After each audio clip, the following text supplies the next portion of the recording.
Olá pessoal, tudo bem? Você já deve ter ouvido falar que humanos e chimpanzés têm uma diferença genética de apenas 1%. Ou seja, nós seríamos geneticamente 99% iguais a eles, ou eles iguais a nós. Na verdade, não são só os chimpanzés, né? Existe um outro animal que é chamado bonobo, que é muito parecido com o chimpanzé, que também compartilha a mesma porcentagem de genes semelhantes aos nossos. Como que isso funciona? Como que se faz essa comparação? Acessando um banco de dados de genes, eu vou mostrar para vocês alguns conceitos de como essas comparações são feitas e por que elas são feitas dessa maneira. Isso vai nos ajudar com os próximos vídeos, onde eu vou comparar o genoma do chimpanzé, do bonobo, gorila, orangotango e humanos. Para que a gente possa começar, eu vou relembrar alguns tópicos de genética molecular. Aqui nós temos o esquema de uma fita de DNA.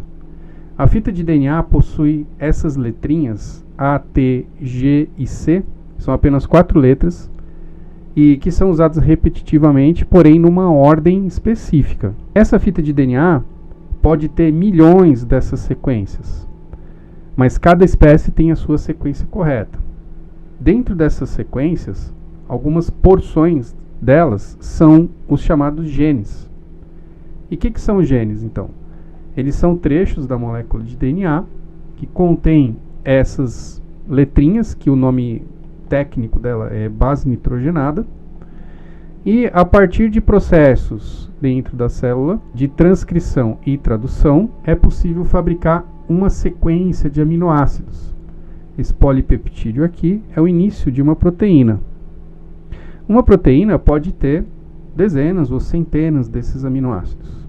Existem 20 tipos de aminoácidos diferentes que são usados para fabricar milhares, centenas de milhares de proteínas diferentes. Cada ser vivo tem, portanto, seu conjunto de proteínas típico. Quanto mais diferente um organismo é do outro, mais diferentes são suas proteínas. As proteínas que vão exercer as funcionalidades dentro do organismo, como desenvolvimento embrionário, metabolismo, estrutura, e, portanto, é um modo de fabricar o ser vivo. Então, quanto mais diferente é um ser vivo do outro, mais diferentes são suas proteínas, e, portanto, mais diferente também são essas sequências. Quanto mais próximo, mais parecido é um animal de outro, ou uma planta de outra, mais semelhante também são essas sequências de DNA.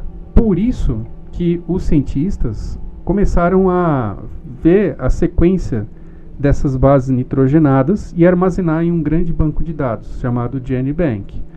O GenBank ele é acessível por qualquer um, ele é aberto na internet. Os cientistas depositam lá as suas sequências de genes e, em alguns casos, tem a sequência de genes do organismo inteiro, que é chamado genoma.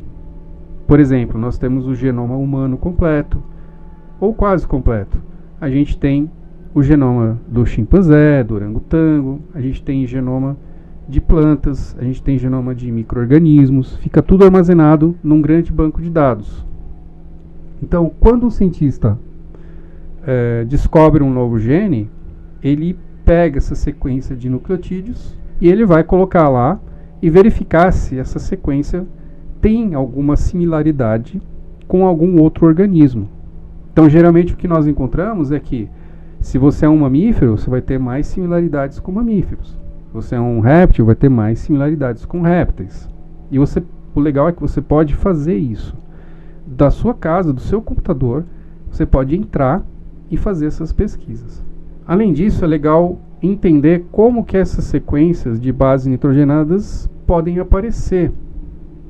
Vamos colocar aqui duas sequências hipotéticas de duas espécies de seres vivos, espécie 1 e 2. Neste caso aqui, as duas têm exatamente a mesma sequência.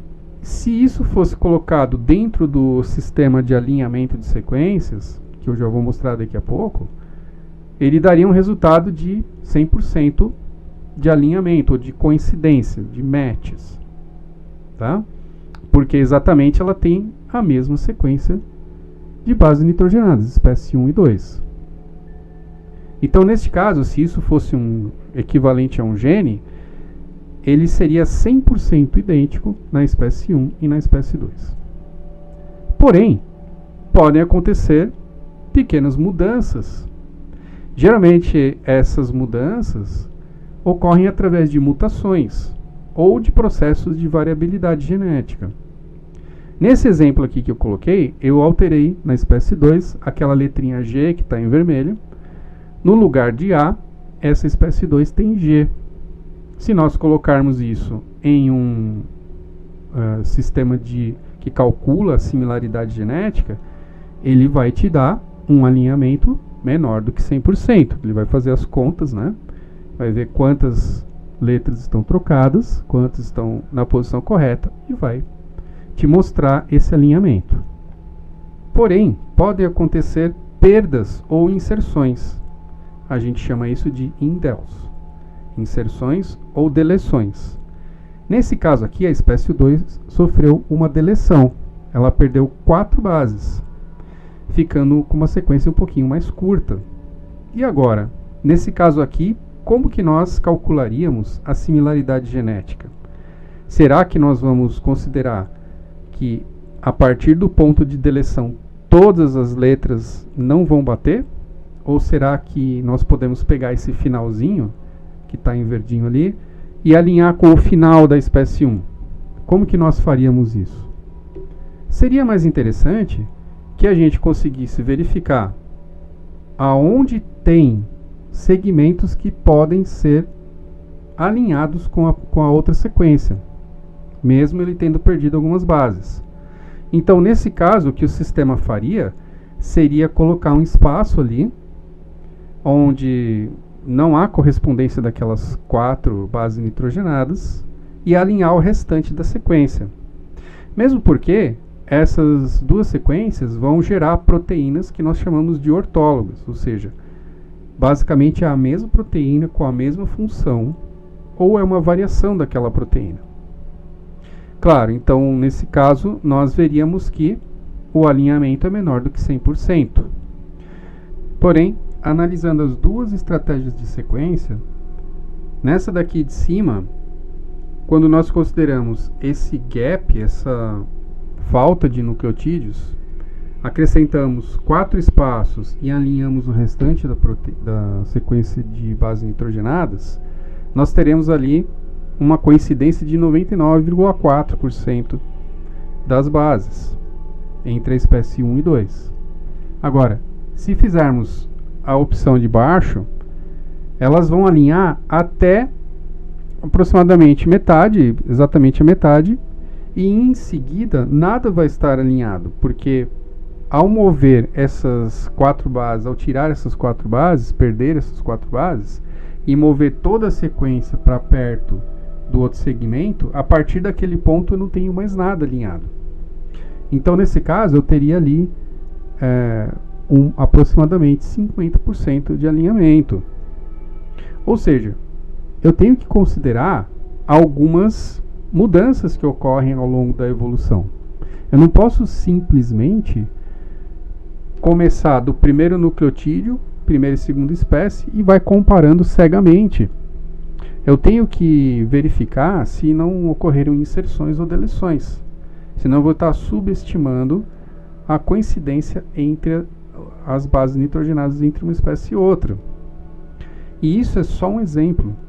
Existem inúmeras outras questões que precisam ser consideradas, como a presença de DNA codificante, não codificante, possibilidade da utilização de introns, da não utilização de introns, que são temas nos próximos vídeos. Eu vou abordar isso, tá? Então hoje é algo bem simples, só para a gente dar um início aqui no entendimento. Então agora nós vamos acessar o banco de dados de genes, que fica aqui nessa NCBA, e vamos utilizar esse grande algoritmo que é muito utilizado. Esse é um deles, né? Existem outros também, que é um algoritmo de alinhamento. Ele é chamado de BLAST. ou Basic Logical Alignment Search Tool. Então, ele vasculha pelo banco de dados e procura alinhamentos. Porém, nesse momento eu não vou vasculhar a Gênesis, eu vou fazer uma simulação. Então, para isso, eu já criei aqui sequências hipotéticas. Eu criei 4 sequências, então nós vamos comparar a sequência 1 com as outras sequências. Então eu vou pegar aqui e copiar a primeira sequência. E vamos voltar lá no site e vamos entrar nesse Nucleotide Blast, que ele vai checar essa sequência aqui contra as outras sequências. Eu vou escolher alinhar 2 ou mais sequências, ele vai criar 2 campos de entrada. Nesse primeiro campo, eu coloco a sequência 1, e no segundo campo, eu vou colocar as outras sequências que eu vou copiar aqui também e colar. Então aqui nós temos sequências 2, 3 e 4, que é o que a gente vai comparar. Também vou escolher alguns parâmetros aqui do algoritmo. Vou diminuir, como são sequências pequenas, eu vou diminuir o segmento que ele vai cortar e vou desmarcar essas 2 opções aqui. E vou clicar em Blast, ele vai fazer todos os cálculos. Então ele está tentando alinhar, pronto. Já tenho uma tela de resultado aqui. E aqui eu tenho uma tabela onde ele sumariza os resultados. Então veja, comparando a sequência 1, que é essa query aqui, com a sequência 2, a sequência 1 e 2, elas tinham 100% de similaridade. Propositalmente, né, eu criei as 2 sequências com 100% igual. Já a sequência 3, ela tem um pouquinho mais de alterações, ela tem 98,61%. E a sequência 4, 97,12%. Se nós clicarmos nos alinhamentos aqui, ele vai mostrar para a gente onde que coincide e onde que não coincide. Inclusive é possível mudar aqui o modo de exibição colocando pontos aonde coincide e destacando onde não coincide. Nesse caso, como era a sequência 2, ela é idêntica, né, 100%. Os 144 nucleotídeos batem. Então a gente tem pontinhos, tá vendo no subject 1 aqui, que é a sequência 2, todos os nucleotídeos batem. Então ele coloca pontinhos no lugar. Se a gente vier aqui na sequência 3, já dá para ver que, opa, aqui aconteceu alguma coisa. Ó. Ele coloca em vermelho, e nesse caso tinha uma deleção, que é igual ao exemplo que eu dei para vocês anteriormente, onde foi feito um alinhamento, porque todo o restante bate, né? As 2 sequências batem. Vou colocar aqui aquele modo inicial, para vocês verem. Então a sequência 3 tem esse gap aqui, ó. Tem esse buraquinho, porque nessa sequência 2 aqui, na sequência 3, ela perdeu 2 pares de bases. Isso não quer dizer que eu tenho que descartar todo o restante, porque tudo isso aqui está alinhando. Então é muito óbvio que, na verdade, isso aqui eram proteínas idênticas, porém houve uma perda, uma deleção. Na sequência 4, eu tenho, além da deleção, eu tenho 2 bases diferentes que eu troquei também, para adicionar um outro problema aqui. Vamos colocar aquele modo de pontos, né? E dar uma olhada na sequência 4. Olha lá. Então aqui ele encontrou uma deleção, e aqui ele encontrou 2 substituições, atingindo aqui uma similaridade de 97%. Ok? Então, em resumo, a gente tem que nessa primeira comparação 100% é idêntico e que, portanto, não há nenhum problema aqui. Na outra sequência, ele encontra uma deleção de 2 bases. E na última sequência, ele tem a deleção das 2 bases, mais uma alteração aqui. Tá? Então, dá para perceber, né, que é necessário fazer esse tipo de alinhamento antes de sair comparando. Senão eu vou subestimar a quantidade de bases que coincidem. Então é dessa maneira, ajustando uma série de parâmetros, que nós conseguimos comparar um genoma com outro. E é absolutamente normal usar esse software, né, que é o BLAST, usar esse programa de alinhamento. Ele pode ser baixado, pode ser instalado no seu computador. Você pode fazer as queries, né? Exige até bastante conhecimento de programação, mas tem pessoas especializadas que fazem isso. É uma área moderna da ciência chamada bioinformática. E esses bioinformatas, eles são especializados em programar. Geralmente ou são matemáticos ou são biólogos, que aprendem a programação e fazem essas comparações. Então não é fazendo de qualquer jeito, não é só pegar uma sequência completa de um animal, comparar com a sequência completa do outro. Então você tem que ver qual cromossomo você vai comparar com qual, né? Você tem que ver se tem gaps, você tem que ver se tem inversões, às vezes os cromossomos soltam pedaços e invertem, tá? Você tem que ver se tem, por exemplo, endovírus, se não tem endovírus. Então tudo isso mexe um pouquinho. Por isso que às vezes você encontra alguns trabalhos com uma determinada porcentagem e outros com outra. No começo desse vídeo eu falei de 1% de diferença, quando na verdade, se a gente fizer uma série de ajustes, vocês vão ver que é um pouquinho mais, cerca de 2%, e alguns chegam até a 4%. Então seria algo entre 96% e 98% de similaridade. Mas eu vou deixar isso para a gente conversar num vídeo específico comparando os genomas de chimpanzé e de humanos. Se você chegou até aqui, considere se inscrever no canal, considere divulgar esse vídeo e comentar, deixar aqui nos comentários o que você gostaria de entender melhor.